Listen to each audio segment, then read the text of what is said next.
Welcome back friends, this is current affairs funda. आज की इस वीडियो में मैं आपको बताऊंगा दिसंबर 2016 के एमसीक्यू सेक्शंस के बारे में। और ये हमारा वीक 1 होगा। वीक 1 के हम पार्ट 1 की आज यहाँ पर बात करेंगे। इस पार्ट 1 में दोस्तों हम 50 क्वेश्चंस लगभग कवर करेंगे और ये हमारे दो पार्ट में होंगे। तो वीक 1 में टोटल 50 क्वेश्चन होंगे और यहाँ पर आपको 25 क्वेश्चन देखने को मिलेंगे जो इंपॉर्टेंट होंगे। तो आपसे मैं यही कहना चाहूंगा कि आप डेली न्यूज़पेपर पढ़ते रहें ताकि आपके पास जो जनरल अवेयरनेस के क्वेश्चंस आते भी रहें, साथ में आपकी हैबिट भी बनी रहे। तो इन क्वेश्चंस की हम यहाँ पर रिवाइज भी करेंगे। ओके, तो अगर आप पहली बार ये वीडियो देख रहे हैं तो चैनल को सब्सक्राइब करें दोस्तों, और इस वीडियो को लाइक करके अपना सपोर्ट दें, कमेंट करके अपने क्वेश्चंस पूछें, साथ में इस वीडियो को शेयर भी करें। पहले क्वेश्चंस की ओर मूव करते हैं। इसमें कहा गया है words 8 days observed every year on a which date. किस दिवस को ये दिन मनाया जाता है, वर्ल्ड एड्स डे। ये दोस्तों 1 दिसंबर को मनाया जाता है। तो बेसिकली एग्जामिनर आपसे ऐसा क्वेश्चन तो नहीं पूछेगा, वो ये पूछेगा इस वर्ष जो 1 दिसंबर को वर्ल्ड एड्स डे जो मनाया गया, इसकी थीम क्या थी। तो थीम नोट डाउन कर लें, hands up for HIV prevention. HIV prevention, तो ये थीम थी। तो इंपॉर्टेंट क्या है, जो चीज़ इंपॉर्टेंट है वो चीज़ मैंने आपको यहाँ पर बता दी। और साथ में दोस्तों एक रेड कलर का रिबन जो होता है वो बांधा जाता है। ओके, ये इसका एक सिंबल होता है। फाइन, नेक्स्ट क्वेश्चन की ओर मूव करते हैं। इसमें पूछा गया है आपसे कि under the FB start programme social networking giant Facebook bill invest rupees $40,000 in the Indian fashion startup which is. अभी क्या होने वाला है, फेसबुक जो है उसका एक प्रोग्राम है FB स्टार्ट प्रोग्राम। उसके अंतर्गत ये जो फेसबुक सोशल नेटवर्किंग वेबसाइट है ये $40,000 का इन्वेस्टमेंट करने वाली है। तो ये किस फैशन मार्ट में ये इन्वेस्टमेंट होगा, तो ये इंपॉर्टेंट क्वेश्चन है। ये दोस्तों काउंट लूट में होगा।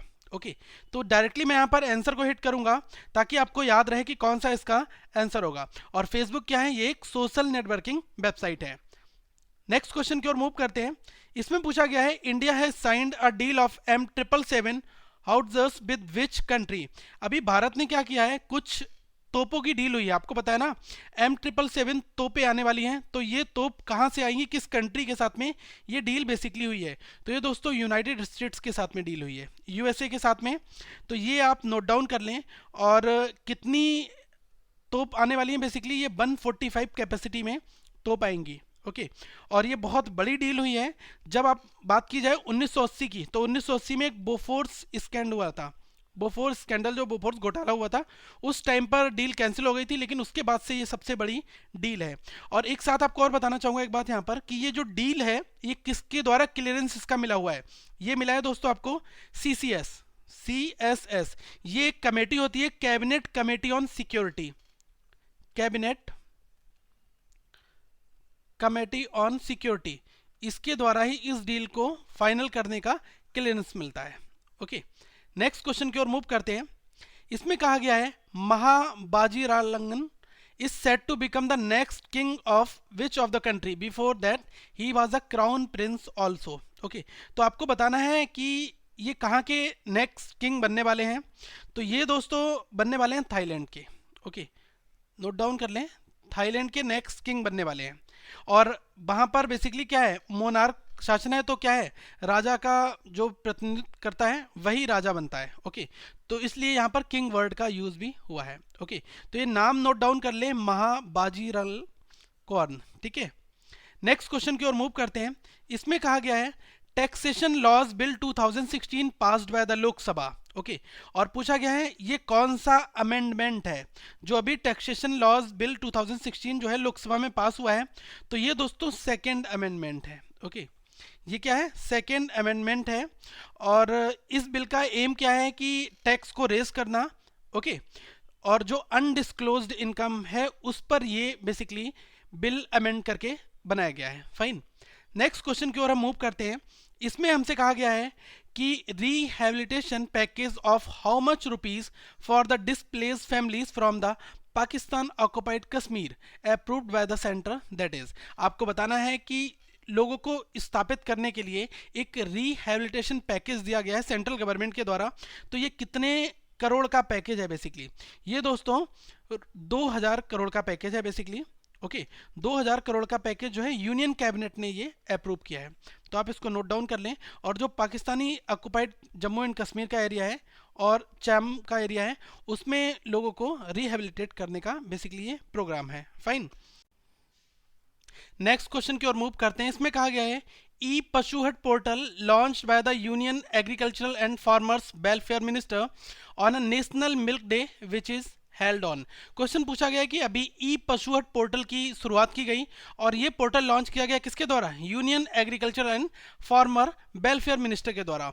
तो क्वेश्चन पूछा गया है कि ये जो ई पशुहट पोर्टल लॉन्च किया गया है ये नेशनल मिल्क डे के शुभ अवसर पर लॉन्च किया गया।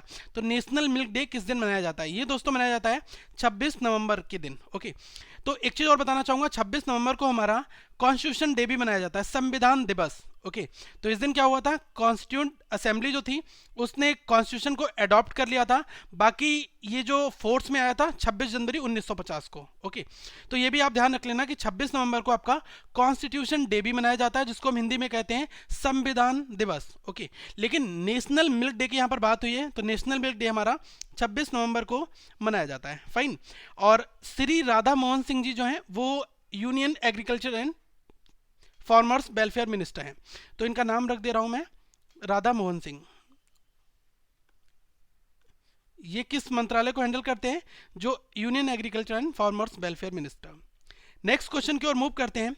इसमें पूछा गया है who will be the head of the committee for the promotion of digital economy. देखो, डिजिटल इकोनॉमी के प्रमोशन के लिए जो कमेटी गठित की गई है उसकी चेयरपर्सन कौन होंगे, मतलब उसकी अध्यक्षता कौन करेंगे? ये दोस्तों करेंगे चंद्रबाबू नायडू जी। तो डायरेक्टली आप नोट डाउन कर लें, चंद्रबाबू नायडू जी ये हेड होंगे इस कमेटी के। और ये 13 सदस्यीय कमेटी बनाई गई है जिसका मेन फोकस क्या होगा? डिजिटल इकोनॉमी को प्रमोट करना। डिजिटल इकोनॉमी का मतलब क्या है कि सारे के सारे पेमेंट जो है वो ई पेमेंट में हो, मतलब इंटरनेट के जरिए जो भी पेमेंट होगा वो बहुत ज़्यादा ट्रस्टेड होगा। इसलिए गवर्नमेंट फोकस कर रही है कि डिजिटल इकोनॉमी के ऊपर फोकस कर रही है। तो ई पेमेंट को बढ़ावा देने के लिए कमेटी बनाई गई। कितने सदस्यीय कमेटी है? ये आपकी 13 सदस्यीय कमेटी है, 13 मेंबर कमेटी। और इसके हेड कौन होंगे? ये होंगे चंद्रबाबू नायडू जी, आंध्र प्रदेश के सीएम है। नेक्स्ट क्वेश्चन की ओर मूव करते हैं। इसमें दोस्तों कहा गया है वित्तीय साक्षरता अभियान। तो देखो, वित्तीय साक्षरता अभियान जो है ये किस डिपार्टमेंट के द्वारा लॉन्च किया गया है? ये क्वेश्चन आपसे पूछा गया है।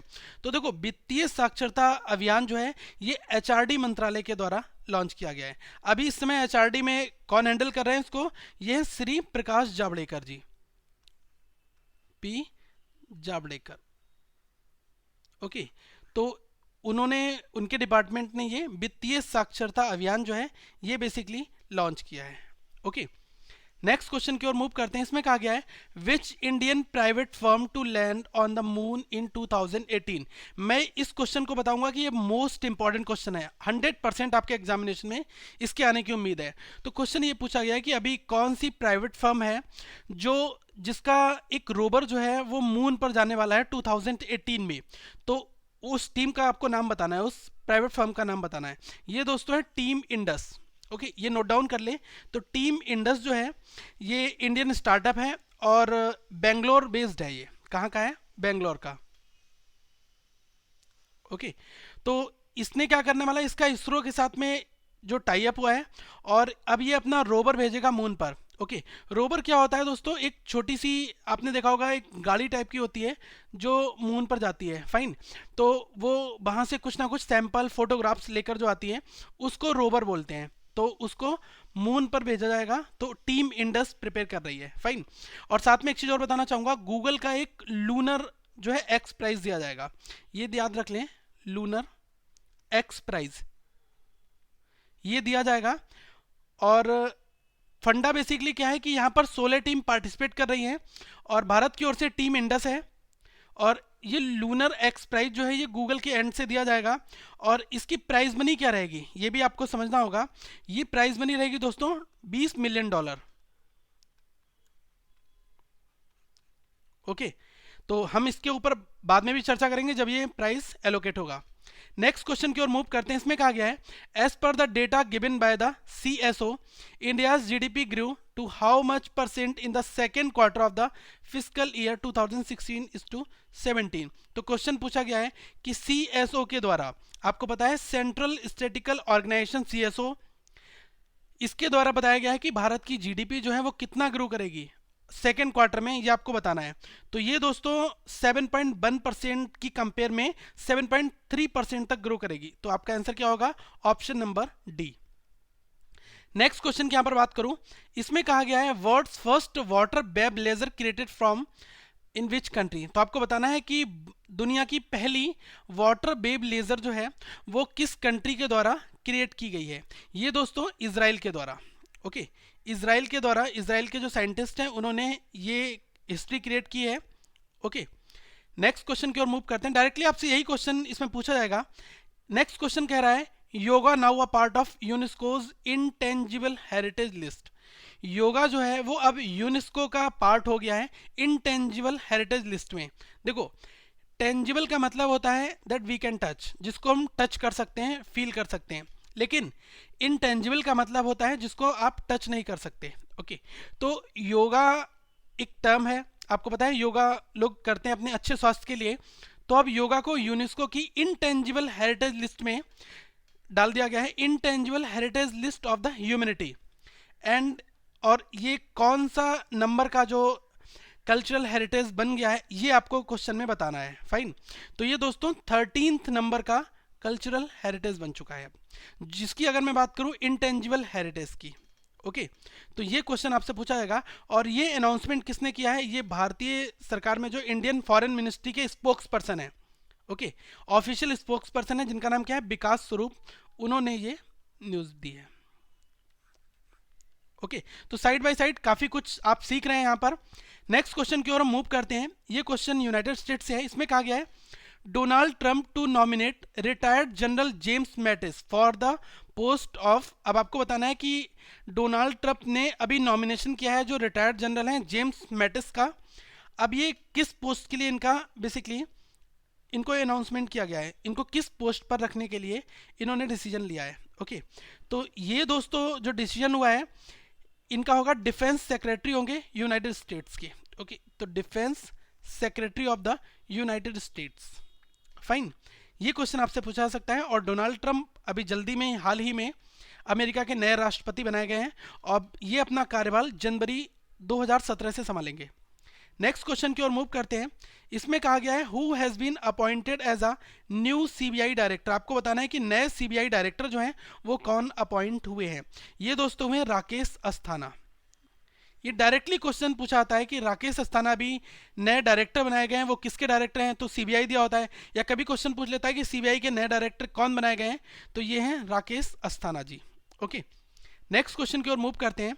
इसमें कहा गया है J Ravichandran appointed as a interim CEO of which firm. Question पूछा गया है कि रविचंद्रन जो है, जे रविचंद्रन, इनका भी अपॉइंटमेंट हुआ है सीईओ के तौर पर, इंट्रिम सीईओ है। तो आपको बताना है किस जगह के एंट्रिम सीईओ बनाए गए।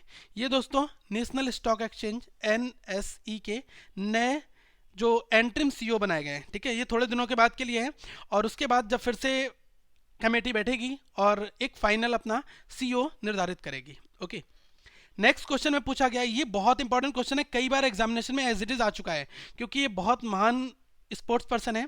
इसमें कहा गया मैग्नस कार्लसन जो है इन्होंने वर्ल्ड चेस चैंपियनशिप 2016 की जीत ली है। तो क्वेश्चन पूछ रहा है कि ये किस कंट्री से बिलोंग करते हैं। ये दोस्तों नॉर्वे से बिलोंग करते हैं। तो पहले तो आपने ये समझ लिया। अब क्वेश्चन पूछ सकता है कि इन्होंने किस कंट्री के खिलाड़ी को हराया है। इन्होंने हराया है रसिया के खिलाड़ी को। ये इंटरनेशनल अफेयर्स की न्यूज है। रशिया के स्पोर्ट्स पर्सन है जिनका नाम है सर्जे कारजिकिन। इनका नाम मैं नोट डाउन कर रहा हूँ, SERGY, सर्जे कारजकिन। इनको इन्होंने डिफीट दी है। ओके, और इन्होंने लगातार तीसरा वर्ल्ड चेस चैंपियनशिप जीता है। तो क्वेश्चन आपसे पूछ सकता है कौन से नंबर का इन्होंने ये वर्ल्ड चेस चैंपियनशिप जीता है। ये इनका कंटिन्यूसली तीसरा खिताब है। ओके, नेक्स्ट क्वेश्चन की बात करी जाए, ये भी क्वेश्चन काफी इंपॉर्टेंट है। इसमें कहा गया है सेकेंड ICCR आइडियोलॉजिस्ट अवार्ड जो है ये दिया जा रहा है किस यूनिवर्सिटी के प्रोफेसर को, किस कंट्री की यूनिवर्सिटी जो है उसके प्रोफेसर को ये चीज़ दी जा रही है, ये अवार्ड दिया जा रहा है। तो दोस्तों पहले तो आप उन पर्सन का नाम नोट डाउन कर लें। ये हैं professors by you long. Okay, और ये चाइना के हैं, इनको ये अवार्ड दिया जा रहा है। और ये है क्या बेसिकली, ये है Indian council for cultural relations. ठीक है। ICCR की फुल फॉर्म भी मैं यहाँ पर आपको बता रहा हूँ, नोट डाउन करें। ये है दोस्तों Indian council for cultural relations, okay. और ये अवार्ड जो है राष्ट्रपति भवन में दिया गया है इनको, फाइन। नेक्स्ट क्वेश्चन की ओर मूव करते हैं। इसमें कहा गया है who wins online readers poll for Time's person of the year. देखो Time's person of the year के लिए जो ऑनलाइन रीडर पोल हुआ उसमें किसने सबसे ज्यादा वोट हासिल किए, उसमें किसने जीता, ये आपको बताना है। तो क्वेश्चन ध्यान से पढ़ना, क्या लिखा हुआ है, ये लिखा हुआ है who wins online readers poll for Time person of the year.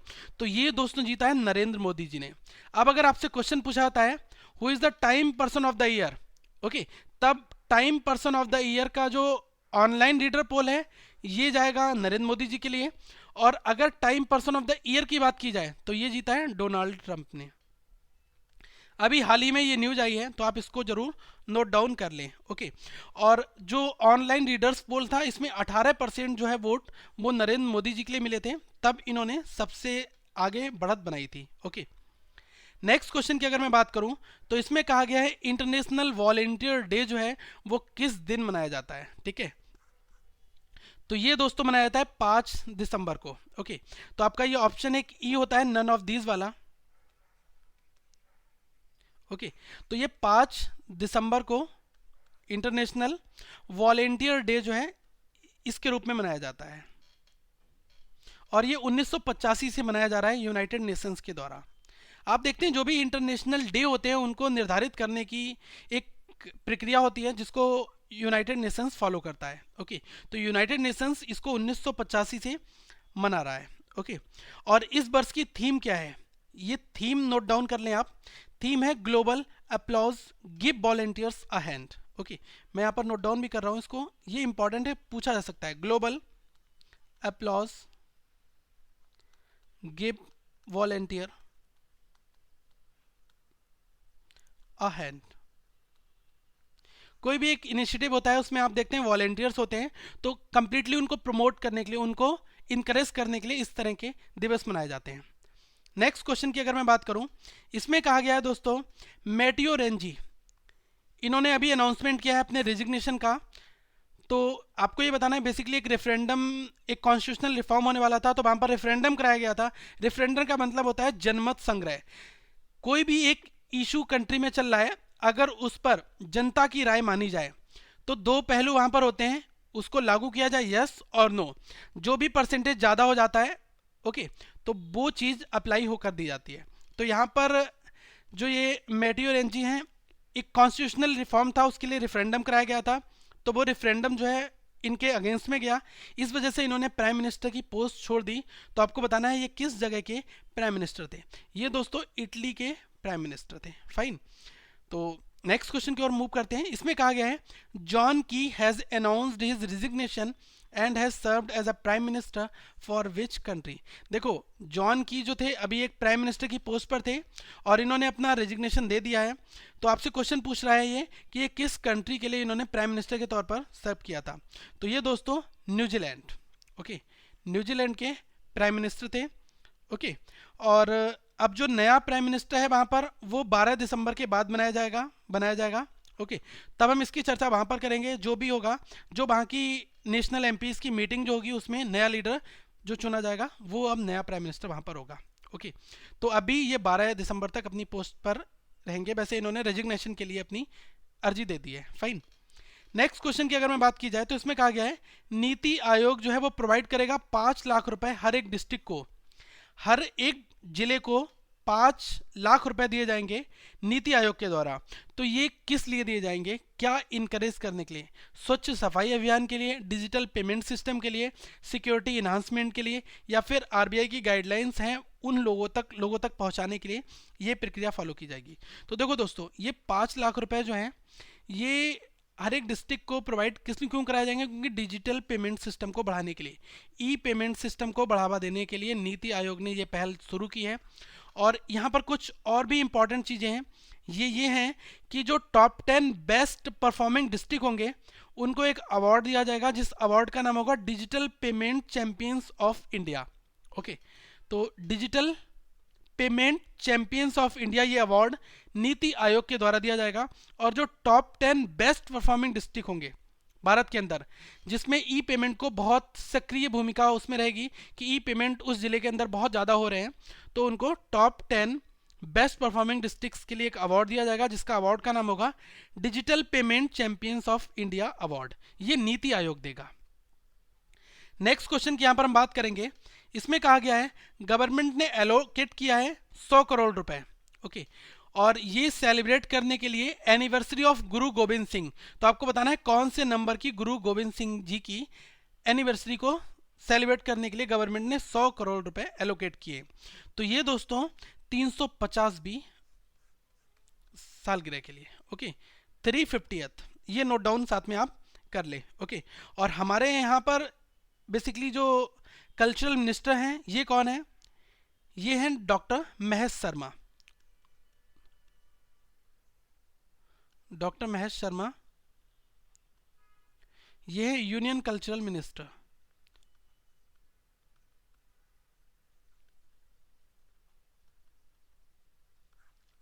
Next question की ओर मूव करते हैं। इसमें कहा गया है which state has given approval for the implementation of a central scheme of 50 crore rupee national hydrology project. Question पूछा गया है आपसे कि अभी 50 करोड़ रुपए का जो नेशनल हाइड्रोलॉजी प्रोजेक्ट है, ये किस राज्य सरकार ने इसका इम्प्लीमेंटेशन दिया है, इसके लिए अप्रूवल दिया है? तो ये दोस्तों हरियाणा सरकार ने, ओके। और ये बेसिकली है क्या? हाइड्रोलॉजी प्रोजेक्ट, ये जो भी अगर मैं बात करूं कि जो वाटर मैनेजमेंट है, ओके, वाटर रिसोर्स मैनेजमेंट को बहुत ज़्यादा बढ़ाने के लिए और उस पर काम करने के लिए ये अप्रूवल दिया गया है, ओके। तो आज के क्वेश्चन ये रहे और मैं आपको बताऊंगा कि इसका नेक्स्ट पार्ट आप तक बहुत जल्दी आएगा। तो दोस्तों नेक्स्ट वीडियोस आप उसके लिए यहाँ पर देख सकते हैं और इस लोगो पर क्लिक करके चैनल को सब्सक्राइब भी करें। और यहाँ पर आपको प्लेलिस्ट दिखी है, यहाँ से आप वीडियोस प्ले कर सकते हैं। साथ में आप करंट अफेयर्स फंडा का फेसबुक पर सर्च कर फेसबुक पेज भी ज्वाइन कर सकते हैं। साथ में हमें ट्विटर पर सर्च कर सकते हैं एम करंट अफेयर से। तो इस वीडियो को लाइक करें, सब्सक्राइब करके अपना सपोर्ट दें और ज़्यादा से ज़्यादा लोगों तक इस वीडियो को शेयर करें। Thank you friends, have a good day.